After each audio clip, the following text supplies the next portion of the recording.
Yan mga kapatid, magandang umaga po sa inyong lahat at narito naman po ako at muling magbabalik. Yan.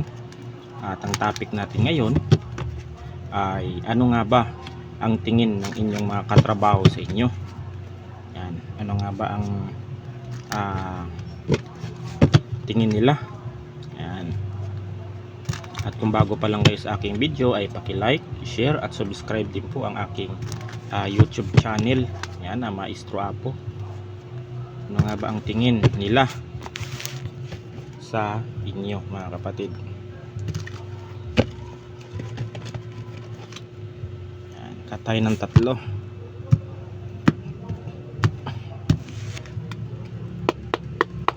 Ano nga ba ang tingin ng mga inyong katrabaho sa inyo? Yan. Isa, dalawa, tatlo, apat, lima, anim, pito, walo, siyam, sampu, labing isa, labing dalawa, labing tatlo. Ano nga ba ang tingin nila sa inyo?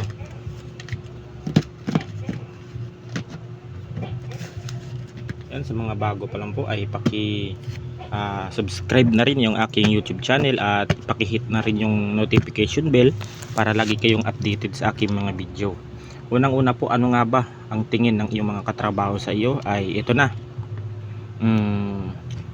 Imagination. Ayan, magaling kang mag-create ng mga plano. Yan, yung mga yung mga imahinasyon mo ay about sa trabaho ninyo ay malaking tulong, lalong-lalo na pag ang iyong mga iniisip niyan ay makakabuti sa inyo, sa inyong kumpanya, sa inyong operasyon, sa inyong ano mga kapatid,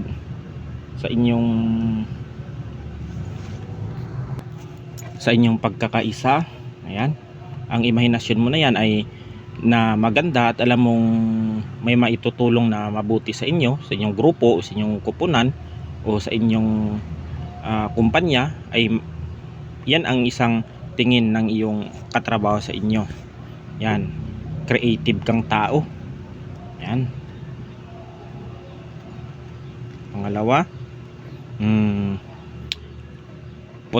protest. Ito rin ang isang tingin ng iyong mga katrabaho sa iyo. May iba rin na hindi sang-ayon sa iyo dahil sa iyong trabaho.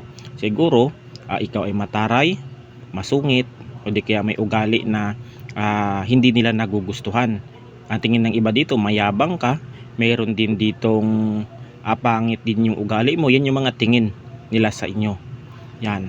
Ikaw dito ay hindi ka parang ano ka, seryoso kang tao, misteryoso. Yan ang tingin ng mga katrabaho mo sa iyo. At saka meron din ditong hindi sila sang-ayon sa iyo dahil siguro magaling ka sa lahat ng uri ng trabaho, lahat ng iyong obligasyon sa trabaho, kung ano mang yan, sa iyong opisina, yan sa ating ng mga nagtatrabaho sa government. Meron ding hindi sang-ayon sa inyo dahil kayo ay nakikitaan nila ng magandang potensyal sa inyong trabaho. Yan. Ito rin ang meron din ditong sa pag-uugali tinitignan nila at sa inggit sila sa trabaho, kung anong posisyon na meron ka dyan. Yan yung tingin nila sa iyo ng inyong mga katrabaho.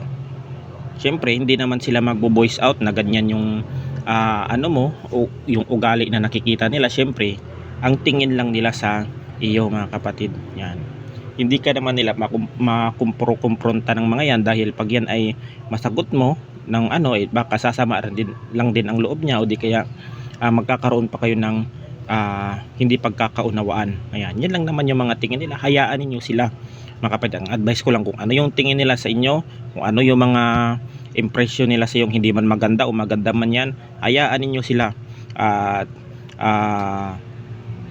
Hayaan niyo, wag niyo pansinin Ang importante po mga kapatid ay hindi po kayo pinagbubuhatan ng kamay, hindi kayo pinipisikal. Pero pag yan ay pinisikal na kayo, ginawan kayo sa pamamagitan ng kamay, ay ibang usapan yan mga kapatid. Hayaan ninyo kung ano yung, kung may mga masasabi man yung mga tao sa inyong hindi maganda, i-ano nyo na lang, wag nyo na lang pansinin. Magsasawa din yung mga yan mga kapatid. Kalimitan kasi sa tingin ng mga tao ngayon, dalawa lang yan negative na tingin nila sa iyo at saka positibo. Yan, negatibo at saka positibo. Yan.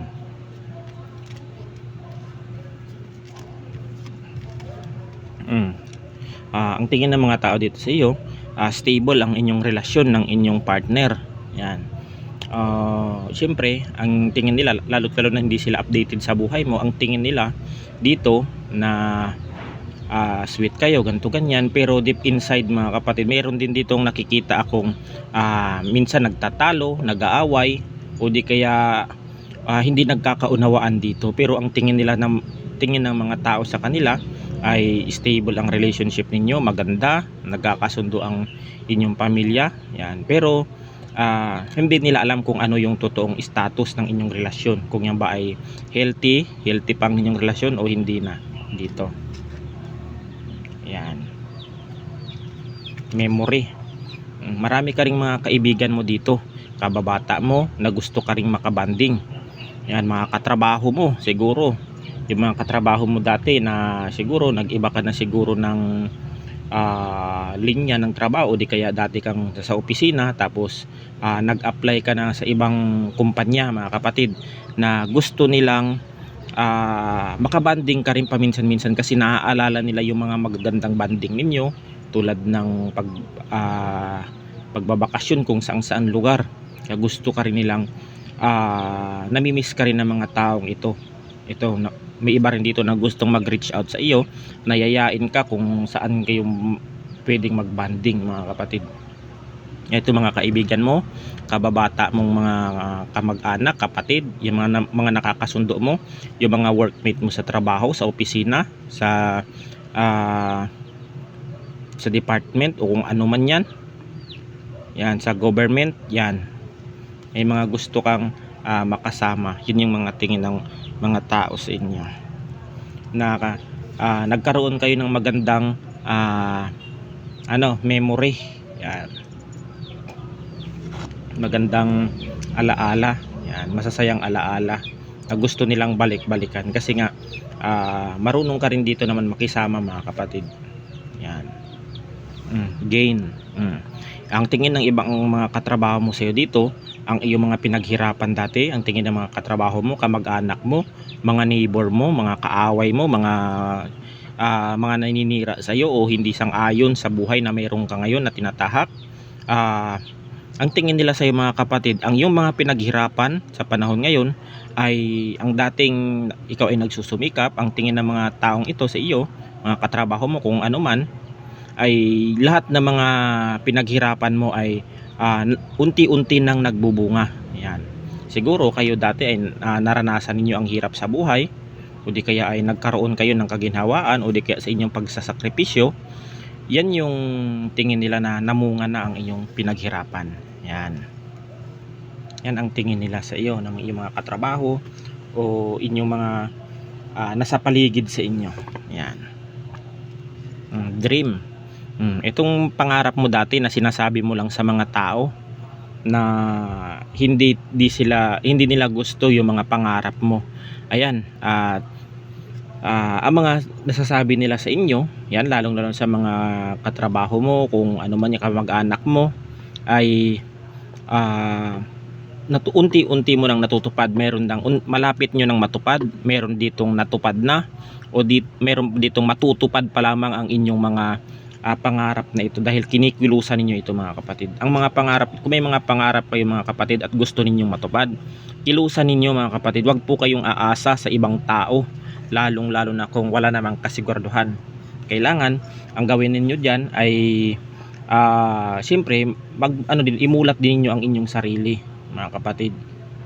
Yan yung masasabi ko diyan sa inyo para matupad din niyo ang inyong pangarap. Yan. Kasi pag patuloy kayong aasa sa mga ganyang tao ay hindi maganda ang kahihinatnan mo, mga kapatid. Huwag tayong umasa sa mga bagay-bagay na wala naman po talagang kasiguraduhan. Kaya ang inyong pangarap dito, kung pangarap ninyo magdoktor, magpulis, magsundalo, magteacher, magsiman, kung ano man dyan yung mga trabaho ninyo, ay tuparin ninyo, mga kapatid. Kilusan ninyo dapat. Yan yung katotohanan dyan. Kilusan ninyo. Yan, kasi sayang yung opportunity, yung oras, yung araw, yung buwan, yung linggo, yung taon, mga kapatid. Kasi ang oras ay lumilipas. Yan. Ng katotohanan dyan. Collaboration. Ang tingin ng mga katrabaho sa iyo dito ay merong makikipag-collaboration sa iyo dito, mga kapatid. Dahil ikaw dito ay magaling ka sa anumang uri ng trabahong meron ka ngayon. Yan, gusto makipagkaibigan sa iyo, makipagkasundo, gusto kang maging katrabaho. Yan, sa isang kumpanya, kung ano man yan, ang ano nyo dito. Yan. Gusto makipagkaibigan sa iyo dito kasi nga nakikitaan ka ng mga katrabaho mo na ikaw ay magaling. Tinatrabaho mo tinatrabaho mo kung ano yung mga utos ng iyong boss. Yan. O di kaya ang inyong OIC, kung ano man yung nag-uutos diyan, kasi nga pag trabaho ka talaga, mga kapatid, dito. Blessing. Yan. Ang tingin ng mga katrabaho mo dito, yan, sa inyo ay napakaraming blessing yung dumadating sa inyo. Siguro sa mga kapamilya mo, mga kamag-anak mo, o di kaya mga kaaway mo dyan, o kung sino man yung mga hindi mo nakakasundo, maraming blessing yung dumadating sa iyo. Yan. Kasi nga pag mabuti yung ginagawa mo sa kapwa, ay mabuti din yung balik sa iyo. Yan, mga kapatid. Yan yung blessing na sa inyo, mga kapatid, na dumadating. Maraming blessing. Siguro tulong o sa sahod mo. Siguro malaki yung sahod mo, blessing din yan, mga kapatid. Nakakakain kayo ng 3 beses sa isang araw, blessing din yan. Nakakapag-travel ka saan ka pumunta, blessing din yan. Nakakakain ka sa mga masasarap na restaurant o pagkainan, blessing din yan, mga kapatid. Kaya yan yung mga tingin ng mga katrabaho mo sa iyo. Binless ka ng ating Panginoon. Ito rin, ang tingin ng mga katrabaho mo o yung ibang tao sa iyo ay paiba-iba yung mood mo. Minsan masaya ka, minsan malungkot, nakasimangot, takbusangot, yung ano man. Ito yung tingin ng ibang mga katrabaho mo sa iyo. Siguro ganito yung mga emosyon ay pinapakita mo sa kanila. Siguro ikaw ay may problema, o di kaya may mga pinagdadaanan sa buhay na gusto mong solusyonan, kaya paiba-iba yung mood mo. Yung iba din dala din ng pagod, yan, walang pahinga, may problema sa bahay, o di kaya may problema sa mga pinansyal, kung ano man. Kaya minsan naapektuhan ang inyong emosyonal dito. Yan. Ayan, ang tingin ng mga katrabaho mo sa iyo ay okay ka pa rin. Yan, lagi kang okay. Siyempre kahit minsan ay may mga problema ka rin na mga tinatago o dinadala o pasan-pasan, hindi kasi nila nakikitaan ng mga hindi ka nakikitaan ng mga sa emosyon mo na ikaw ay malungkot. Yan, marunong ka rin minsan, mga kapatid, na yung iba dito marunong din mag-handle ng kanilang problema. Kaya ang tingin ng iba dito ay okay ka pa rin sa anumang uri ng sitwasyon mo. Yan. Kahit ikaw ay hindi maganda, iba-iba yung mood mo dito. Yan. Pero dumarating yung oras ay nagiging okay ka rin. Nagiging okay. O ang lahat ng mga problema mo na ito, na mga dala-dala sa panahon ngayon, ay darating ang araw magiging okay din yan. Yan. Perseverance. Lahat ng challenge o mga pagsubok na pinagdaanan mo, ang tingin ng mga katrabaho mo sa iyo at yung ibang tao ay nalalagpasan mo kahit maraming paninira, hindi sang-ayon, naiinis sa'yo, nagagalit, o di kaya sinisiraan ka. Hindi mo ito pinansin mga kapatid. Nag-focus ka sa iyong mga pangarap. Mag-focus ka, wag kang magpapa-apekto diyan sa mga negatibong tao, kasi ang mga ganyan tao mga kapatid, yan yung mga taong sira ng buhay, mga wala ng pag-asa yan. Kaya ang gusto nila sirain pa rin yung mga taong nagsusumikap. Yan, kaya hindi mo sila pinansin. Kaya ito ay nalagpasan mo ang lahat ng mga pagsubok na ito. Yan. The death card. Yan. Matatapos na rin ito mga kapatid. Yung mga pagsubok mo ngayon o ano man, endless, yan, matatapos na yan. Harm, initiable, matatapos na rin ito. Yung mga paninira sa iyo ng mga tao, yung mga pag-iinis sa iyo ng mga kaibigan mo, kung ano man, ay titigil na ito mga kapatid pagdating ng panahon. Yan. Ikaw din dito ay nadidepress ka rin minsan. Yan. Siyempre hindi naman talaga mawawala sa atin yan. Lahat naman ng tao ay nagkakaroon ng emotional, o di kaya nadidepress din tayo, nagkakaroon din tayo ng anxiety, nagkakaroon din tayo ng stress minsan mga kapatid. Lahat ng tao nakakaramdam ng ganyan, mapabata, mapamatanda, mapapayat o mataba, mapapamayaman o mahirap, ay nakakaramdam ng depression o ano sa kanilang sarili. Yan, tulad ng phobia, paranoid. Yan, lahat ng tao nakakaramdam ng ganyan. Kaya depende po yan kung paano i-handle ng tao. Kaya wag po ninyong ikulong ang inyong sarili sa depression. Kung ano man ang mga problema ninyo, wag na ninyong isipin yung mga nakaraan ninyo. Dahil pag iniisip ninyo ang inyong mga nakaraan at patuloy ninyong yang dinadamdam, ay hindi po kayo makaka-move forward yan. Hindi kayo magiging masaya pag ikulong ninyo ang inyong sarili sa nakaraan. Yan, wag. Mag-move forward kayo. Kung ano man yung magagandang ano ninyo yan, ang inyong mga ano sa inyong sarili, itapon ninyo yan, yung mga hindi magagandang nangyari sa inyo dati. Magsimula kayo ng panibago. Yan, para para maging masaya ang inyong pamumuhay. Yan, ang blessing na andyan na sa iyo. Yan, ang tingin ng mga tao sa iyo. Kaya minsan sinisiraan ka, binabatikos ka, kung ano-ano yung mga negatibong mga komento sa iyo ng mga tao. Yan, hindi talaga may iwasan yan. Mapamahirap ka, mapamayaman ka, lahat ng mga pananalita ng hindi maganda at paninira ay ano ninyo yan, maaano ninyo yan, mararanasan ninyo yan. Kahit nga ako na isang manggagamot lang, maraming mga paninira sa akin, pero hindi ko yan pinapansin yung mga yan. Kasi pag pinansin mo yan, mai-stress ka, sasama ang loob mo, magkakasakit ka, kung ano man yung mga ano mo, inano ko lang, iniitsapwera ko lang yung mga yan. Ang importante, ipagpapatuloy ko yung mga yung mga sinimulan ko, yung mga ginagawa ko na pagtatarot, panggagamot. Yan. Dahil ito yung ito yung career ko na hindi ko ipagpapalit. Yan. Kasi dito ay naging maayos ang aking dito sa kahit sa panggagamot lang mga kapatid. Kaya mga naninira sa inyo o hindi sang-ayon, yan, kung ano man yung tingin ng mga tao sa inyo, katrabaho ninyo o kung ano man, wag ninyong pansinin. Wag, kahit sinisiraan kayo, wag ninyong pansinin. Ipakita ninyo sa kanila na hindi kayo apektado. Yan. Pag ipinakita niyo kasi sa mga taong yan, naapektuhan kayo, nai-stress kayo, nadidepress kayo, tuwang-tuwa yung mga yan. Tuwang-tuwa yan. Tignan mo yung ibang tao na pag hindi ka nag-apekto sa mga sinasabi ng mga yan, tignan mo, mas lalo pa silang nanggagalaitin, nagagalit sila, hahanap na naman sila ng kung ano-anong mga topic na ikakasira ng buhay mo. Kasi nga hindi nga umuubra yung ginagawa nilang hindi maganda sa iyo, mga kapatid.